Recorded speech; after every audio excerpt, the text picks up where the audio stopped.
And after I had come to realize the significance of it, I started thinking then about what contributions I could make to making this world just a little bit better than it was when I was born into it. To help cement that, when I was in high school in Knoxville, Tennessee, I was in the homeroom of a Mrs. Otter, about whom we write in the book. At that time, all of the schools, public schools, were required to open the day with a pledge of allegiance to the flag.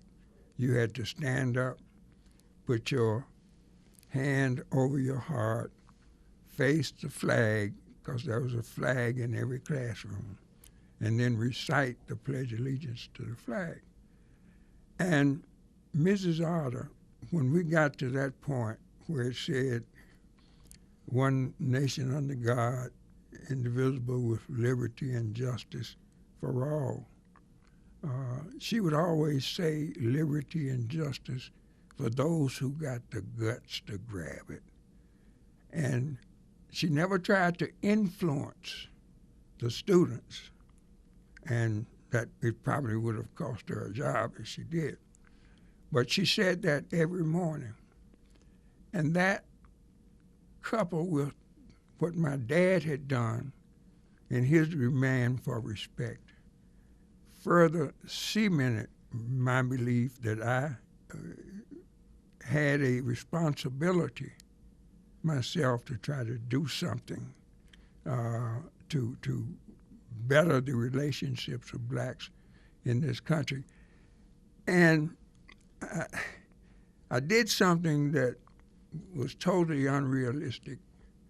I convinced myself that if I could just go to law school, get a good legal education, hang out a shingle, and start practicing law, I could stop the world and get the rules right. And you succeeded to a great extent. Not to the extent necessary. I mean, tomorrow we have a new president. Yes, and I anxiously await the raising of his hand. And at that point, I will think perhaps that I have made some contribution. Before we close, I want you to set the stage for your book, Jim Crow and Me, and remind the listeners what Jim Crow was all about. That was total, when I started practicing law in 1957, there was total segregation of the races in every aspect of American life. And I don't know what chapter it's in, but I think we did write to it.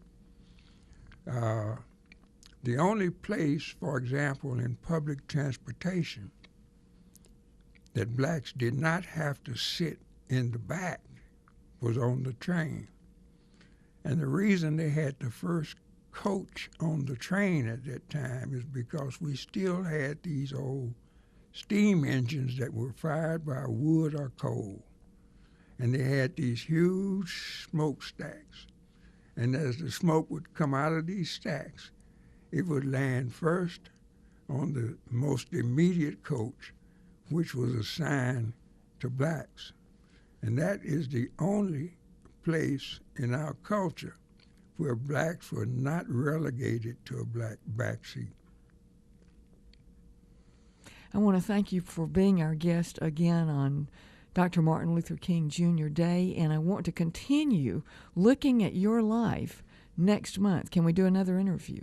Oh, sure. Be glad to, and I thank you for having me.